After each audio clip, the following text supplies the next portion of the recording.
Hi everyone, thanks for coming. For those who don't know me, my name's Dave Greenshields. I'm a Research and Development Manager with Barenbrug UK. And here today to talk about a dirty subject, using ryegrasses on a golf course. I really want to answer three questions today, or try and answer three questions. Why would we use perennial ryegrasses? Where should we use perennial ryegrasses? And perhaps most importantly of all, which perennial ryegrasses to use. I'm going to start with a quote that I will read out. By my book, this has no place on any golf course. If our aim is fine bent fescue turf, even for fairways, why start with a football pitch plant which never forms a close-knit turf, aggressively smothers finer grasses, takes a lot of mowing, and never blends with other turf grasses. All too often, one ends up with a patchy mix of perennial and ryegrass, unattractive, unsuitable, and poor wearing. Even so-called dwarf varieties are not all that. Dwarf ryegrass does not wear better than, say, Benson fescues, but it may, because it's so aggressive, survive poor quality management longer. I'll leave the last bit. Anyone care to hazard a guess who wrote that? Yeah. The Sage, Jim Arthur. A fantastic book, as I'm sure most people are fully aware. And actually, you know, in real terms, not that long ago. But here we are 17 years later, and everyone hasn't walked out the room yet. So hopefully we'll give a bit of insight into what's happened in the last 17 years, and dare I say it, try and prove Jim wrong a bit. So, just very generally talking about ryegrasses as a species and kind of what general characteristics they have that are perhaps useful for golf. It's a tufted plant. The ones in red I will discuss in a bit more detail. So, it does have high wear tolerance. It germinates at much lower temperatures than other grasses that are associated with golf in the UK. It's very fast to establish. pH range is more flexible than some other grasses we use. Quite a large seed. Has good salt tolerance.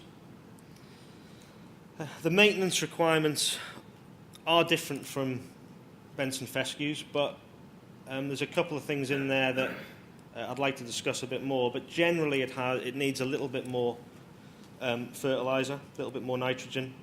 I've put medium water requirements, but I'll show some slides later on that might disprove that. But quite importantly, I think in certain circumstances it's quite a low thatch producer, which I'll show a slide on. So first of all, wear tolerance. And I'm just going to go out and say it. Jim Arthur was wrong. Ryegrass is far more wear tolerant than Benton red fescue. I was actually just looking for some easy data to show that, but we don't even trial the two grasses together because, you know, we're more interested in which ryegrass is more wear tolerant than other ryegrasses. But I hope everyone agrees with that statement. If they don't, I would say look at any high traffic area of grass, virtually anywhere. In fact, areas that have never really been seeded with rye, and what you'll generally see is ryegrass remaining. You won't see much fescue, or you won't see much red fescue, put it that way. And the recovery after wear is also an important factor with ryegrass, and very different from the more traditional grasses. And if you look at other sports, you know, I think we're all aware of football and rugby in the UK is generally played on ryegrass and not much else. But in the last sort of 20 and 30 years, other summer sports have kind of gone from what was normally used Benton fescue almost exclusively to rye. So cricket and tennis, cricket wickets, nobody sows anything but ryegrass anymore. Tennis courts, well, Wimbledon is all ryegrass. Some others are a mix, but they all have rye in them. And it's predominantly down to wear tolerance. Wear tolerance itself, I think, is a difficult trait to kind of quantify, but I'll kind of show what we're doing in the UK at the moment to illustrate it. And one thing that is important with ryegrass and very closely associated with wear tolerance for golf is you need to consider what height of cut you're going to be at, because the most wear-tolerant ryegrasses are not necessarily going to survive the height of cut of summer sports. So that's an important thing to keep in mind. So this is the way that we look at ryegrass wear at the moment. We have a trial site in Worcestershire. This is predominantly for winter sports, but it gives some nice insight into which are the most wear-tolerant ryegrasses. So we have this box, and you can hopefully see on the top of the box that there's a camera mounted, and inside the box are lights. And essentially, that's just a piece of equipment to make sure that when you take an image of the turf, you get a consistent image, whether it's beautiful sunshine or chucking down with rain. And that's all it's there for, but we effectively take an image of the turf. There's another example of one. And then we scan it with software. And what it picks out is live ground cover. So it will actually give you a percentage live ground cover. In other words, how much of the grass has been worn away, and we use a wear machine to do that. As I say, this is more applicable for winter sports, but it's kind of where we're going. So it's an objective measurement. It's not me walking along saying that one's great, that one's rubbish. Okay, it's actually a very accurate way of doing it. So if you consider that image is 16 megapixel image, actually what we're doing here is looking at 16 million different data points and saying, is it green, is it not? It was a method developed by a guy called Douglas Karcher in Arkansas. So we're doing a yearly wear trial, and we're looking at percentage live ground cover and also visual merit. I won't dwell on this, as I say, but it's more to do with winter sport. But what I would like to point out, because I'm going to talk a little bit about this new variety later on, is how wear tolerant it is. So Bar Olympic is a new variety this year. It's extremely fine leafed. It's the finest leafed ryegrass on the market, but it's also very wear tolerant. And the things above that are all really, they're winter sports grasses. They're our best things for Premier League football pitches. I'm sure the name Bar Gold is familiar to most of you, a ryegrass that's been on the market now for 14 years. When we look at other trials, would be somewhere down there in the sort of wear tolerance bracket.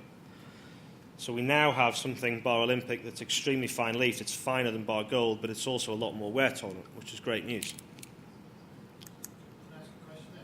What percentage, obviously there's very little difference between some of them. What are we looking at as a percentage of cover? Those scores are they're basically done in the way the turfgrass seed is scored. So it's a combination score between live ground cover and visual merit. In reality, what we're trying to do in the trial is actually wear it quite strongly, like much stronger than a golf pathway would get, because we're trying to push big differences between varieties. In terms of kind of statistics, then there's a bit of information on the bottom, the least significant difference, but is that getting close to answering the question or not? I mean, the live ground cover in reality in the trial is a lot worse than you would see on a golf course, because we're. I just wondered in a percentage term for live ground cover what the difference was between, like for instance between 6 and 7. Is it 10% or 20%? Ah, right, okay, yeah. You're probably looking between 6 and 7. You're probably looking about 15% difference in live ground cover. So moving away from wear tolerance, looking at how quick ryegrass germinates. These are results from germination trials that are done in laboratory conditions, different species. So we have brown top bentgrass, and brown top bentgrass the temperature on the bottom is soil temperature, degrees centigrade. It does need kind of getting towards 14, 15 degrees soil temperature to germinate quickly. 70% germination at that temperature. A fescue, these are all slightly different trials set up for different purposes, but to give you an idea, this is at 12 degrees soil temperature, and you're getting kind of 90% in a sort of 2-week period, 2.5-week period. Perennial ryegrass, 7 degrees night temperature, 10 degrees day, you've got, well, certain varieties, you've got virtually 100% germination in a 2-week period. Just putting it into a different sort of context, this is soil temperature over the course of a year, actually taken from the Botanic Garden in Edinburgh, at surface and at 30 centimetres depth. And if you take the kind of minimum soil temperature you get from those 3 species, bent, fescue and ryegrass, then really, in Scotland, you're looking at a pretty narrow window for quick bentgrass germination. Probably shockingly narrow, actually, for some of you. So, really June to late September. Whereas red fescue, a bit more flexibility, mid-April till end of October. But ryegrass really extending that renovation window at both ends of the season and actually going outside of the playing season. So using ryegrass gives you that flexibility to do work before the playing season and after the playing season. And if you compare it with the other 2 species, you've got 20 weeks extra sowing from bent and 7 weeks for fescue. Quite a large impact if you're looking at renovating tees, renovating walkways.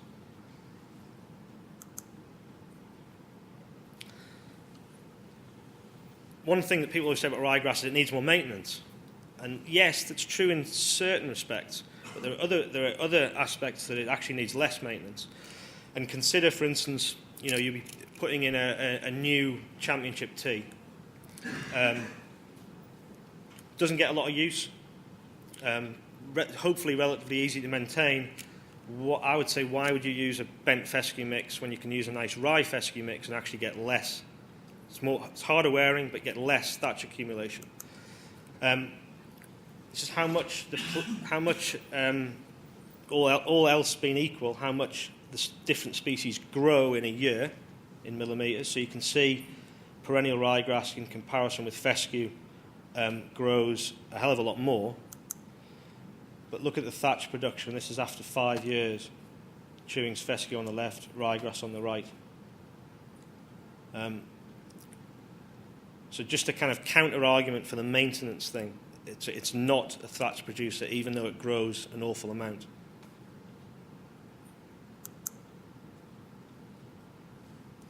So that's kind of general characteristics about why we might consider using ryegrass.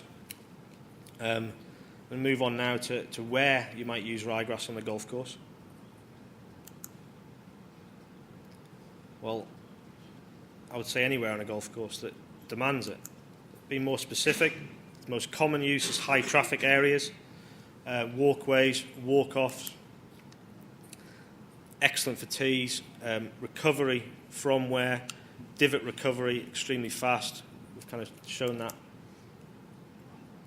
And I would say a lot of fairways, a lot of inland fairways. If you're on a fairway that's not fescue dominant, I would say that you should be using ryegrass in the divot mix. There's so many benefits associated with that, if not even using straight rye in the divot mix.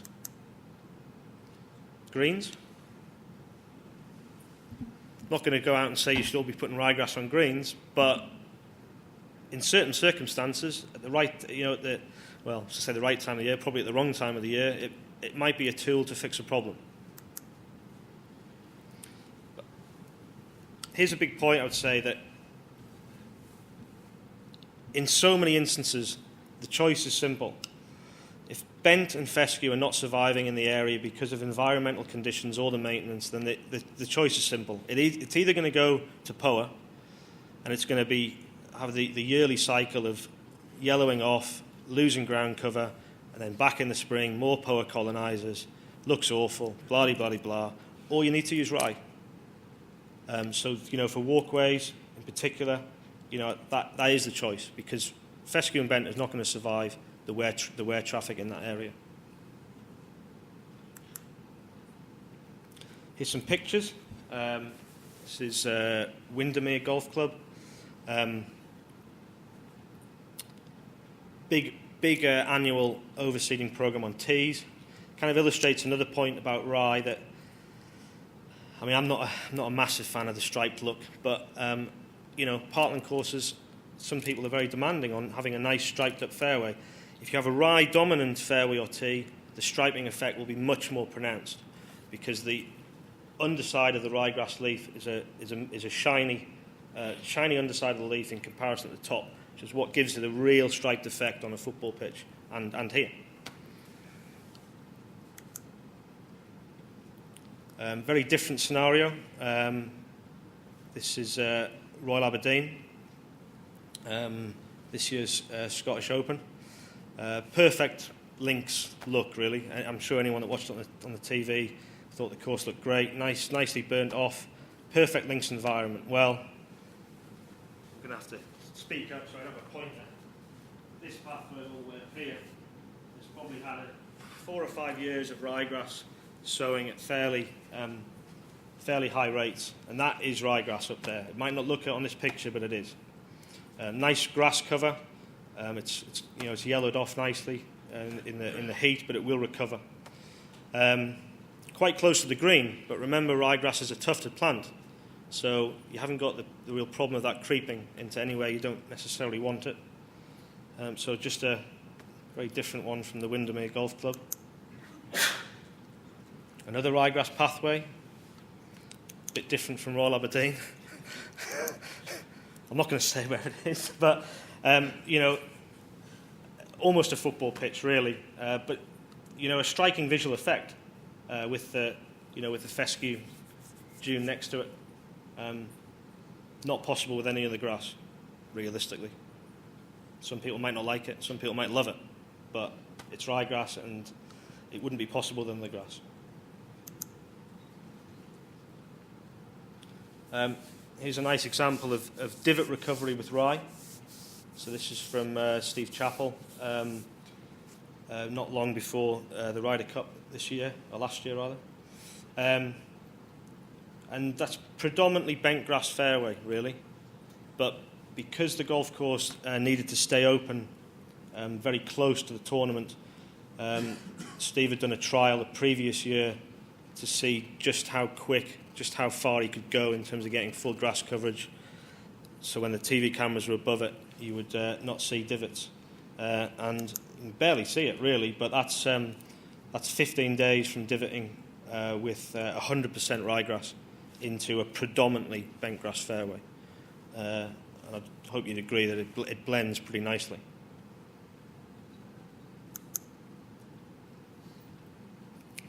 So that's kind of touched on where we might consider using ryegrass. I'm not going to show you lots of golf greens. There hasn't been many, in truth. But now I want to move on to the kind of final part, and hopefully the most interesting, and which ryegrass to use.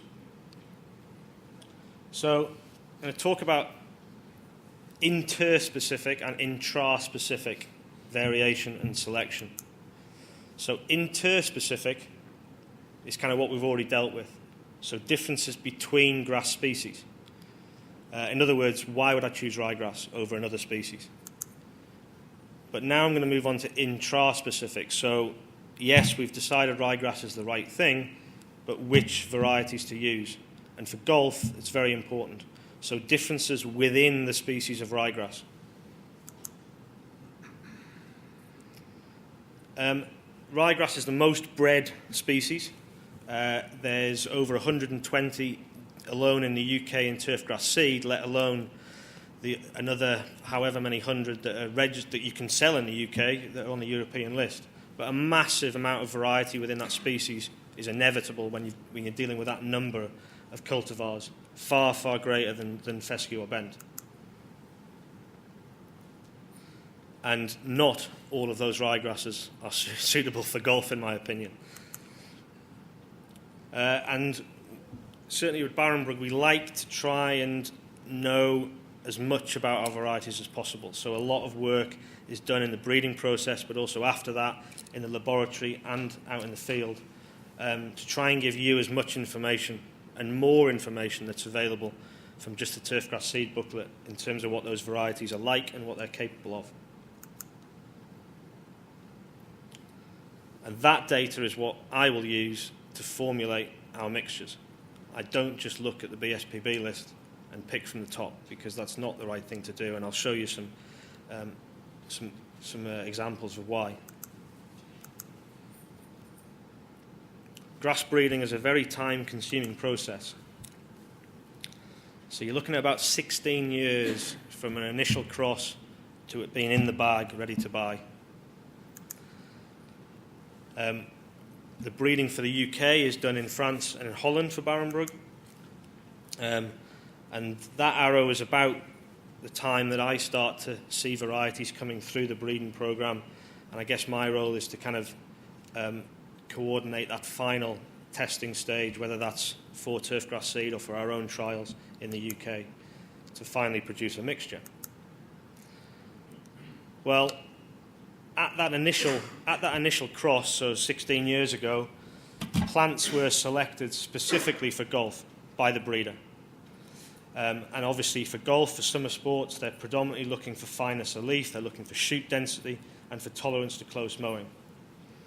The colour of the plants are important, I think, for summer sports, and the general aesthetics, and obviously disease tolerance. And for our new one, Bar Olympic, I guess that first cross was actually taking place when Jim was publishing his book. So thankfully our breeders were looking ahead 16 years and thinking what might be useful right now. This slide gives you an idea of how far we've come in that time period. So we have two scores here. This is from Turfgrass Seed Booklet at 10 to 15 millimetres mowing height. So we have a fineness of leaf and we have a mean performance.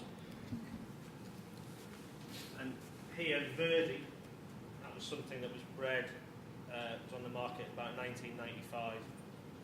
We have a couple of quite new but sort of more sports type grasses. Bar Gold came on the market in 2000. We've had a very nice one a few years ago, Bar Signum, and now we're here with Bar Olympic. A huge difference. The numbers don't tell the story. If I show you those plants, we have a couple of plants on our stand to kind of try and illustrate that difference, but really massive difference in morphology of those plants. This is Bar Olympic mown at 5 millimetres for 2 years. So this is at Bingley. It's part of the BSPB testing. And really at that height of cut, the leaf width is roughly that of a bent grass. No thinning out over 2 years of mowing. There's no other ryegrass that can do that at the moment. Some that come close, but that's pretty exceptional. It actually started that trial at 4 mil, but it's a fairly recent thing testing ryegrasses at greens height for turfgrass seed. So we as a committee, we kind of came to the decision, because a lot of the others were suffering a bit, that we'd actually raise the height of cut to 5. My suspicion is below 4, I would say you're probably going to get some thinning out over a period of time. Blended with fescue, you might not. But fairly remarkable, I think. Colour. The screen's not great, but these are all ryegrasses. You can hopefully see the squares, the plots, and kind of see how big a difference there is in the ryegrass species purely on colour. A lot of the dark ones are probably more familiar to kind of American golf viewers, and a lot of those actually were bred in America. And what we're really focusing on for summer sports is something nice and pale, because it's going to be blended with, well, you may well buy it mixed with red fescue, but out on the golf course, it's likely to be blended with annual meadowgrass, hopefully with a bit of fescue as well. But you would need something that blends visually, colour-wise. And I think that we want to go, and I mean, please feel free to tell me otherwise, but I feel we want to try and get, for summer sports, for golf, as pale as possible. Bar Olympic is actually the palest variety available in the UK, as well as being the finest leafed.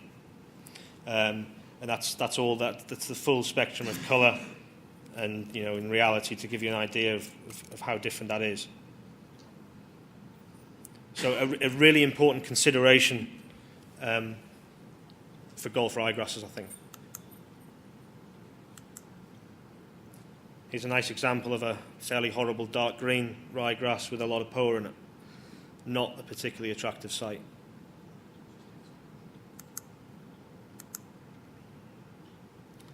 This is in the park where I walk my dog, and as someone who makes a living selling seed, it was quite a frustrating sight a couple of years ago. So if you remember the last bad summer we had, the park had a lot of areas that had just sat wet and eventually had died off. And the council got a contractor in, drained the area, added root zone, and probably saved about £1.50 putting down the wrong grass seed at the end of it.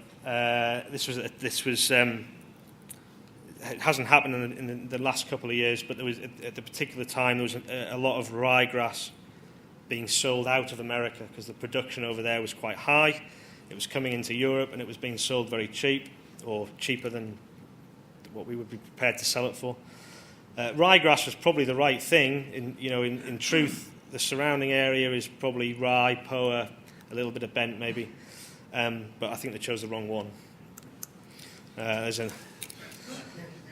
another example. 2 years later, you can still see it pretty clearly, even though it's probably about half annual meadowgrass now and hasn't had a sniff of fertiliser ever since. So I hope that is a nice illustration of, yes, okay, we decide to use ryegrass, that's fantastic, but we have to be considering the right one. Drought and salt tolerance. Maybe aspects of rye that are overlooked, but given we're an island, and I know there's a few guys that manage links courses, I think quite an important point here. So, climate change, weather patterns, I'm not going to get into that argument, but let's say that weather patterns are becoming more extreme, and I think that the ability for plants to survive periods of drought is becoming more important, even in the UK. Obviously, there's a sustainability argument here. Water is an expensive commodity. And the two things, drought and salt, are linked. You will see that in a number of plant studies. The reason being that if you're in a saline environment, water will be moving out of plant cells towards the saline environment and actually causing what we would call physiological drought to the plant. So the two things are linked, and we see nice correlations between plants that in a drought trial and in a salt trial. Say it's important for links courses in the UK, but it's a big global research focus for us. In areas, golf courses where grey water is used for irrigation. So here's a slide of a drought trial in Italy. This is a completely enclosed system. You can hopefully see at the end of the picture we have it's a boom that goes across and releases very controlled amounts of water to those plots. And that's 0% ETC replaced 33 and 66.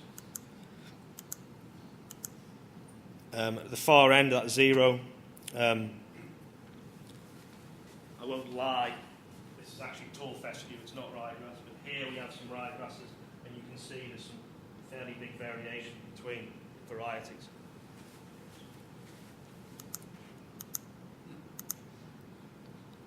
Another area where we use the camera box to measure live ground cover, and the trial is set up so you have two stress periods during the summer. Before and after, again seeing some variation there. I'm conscious of time. What have I got left, Sammy? 2 minutes. Let's move on. Salt germination. This is a really nice example again of having to pick the right ryegrass. So if you remember back the slide where I showed you fineness of leaf and performance, the two best ones were Bar Olympic and Bar Signum. So here and here. If you're in say a tea right by the sea that's getting constant salt blown at it, then someone might be looking for a fine leaf ryegrass in that environment. Well, if they just looked at turfgrass seed, they might pick Bar Signum, and it has 10% germination in a controlled laboratory test, whereas Bar Olympic has 83% germination. So one will grow and one won't. Simple as that. And I feel as a company, this is the kind of data that we publish that's of real benefit to you. Very briefly, just touch on RPR. This is a new ryegrass we had on the market, mainly for winter sports a couple of years ago, but it's something that we're really developing for summer sports. It stands for regenerating perennial ryegrass. It's effectively a stoloniferous ryegrass. And we blend it with other ryegrasses to produce a nice fine-leafed mixture. So for instance, we have Bar Extreme, which might be familiar to most of you, and then we have Extreme RPR. The two mixtures are quite similar, but one of them contains the stoloniferous ryegrass that has the ability to recover from wear, and I'll show you some pictures of how it does this. So in the top left, that plant was one seed 6 months before that picture. It's been left, it's had the ability to move into the surrounding ground, and the way it does that are these structures here, stolons. Okay. It's not for everyone, but if you're considering using ryegrass for high wear areas, then this ability of this kind of unique variety of ryegrass to recover may be worth considering.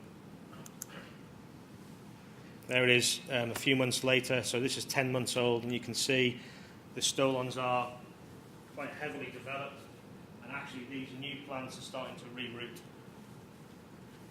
So a new dimension for ryegrass to say that will be, it is in the golf market, but in years to come it will be more of a focus for Barenbrug. So conclusions, this slide hasn't been changed. Sorry, it was meant to be. Perennial ryegrass is a vital tool for golf course maintenance. And I really believe that in the UK, virtually every golf course would benefit from its use somewhere on the golf course. So decide where and when to implement its use, then select intra specifically. So look at the varieties rather than just the species, and go to someone who can produce a synergistic mix based on those requirements. Thank you.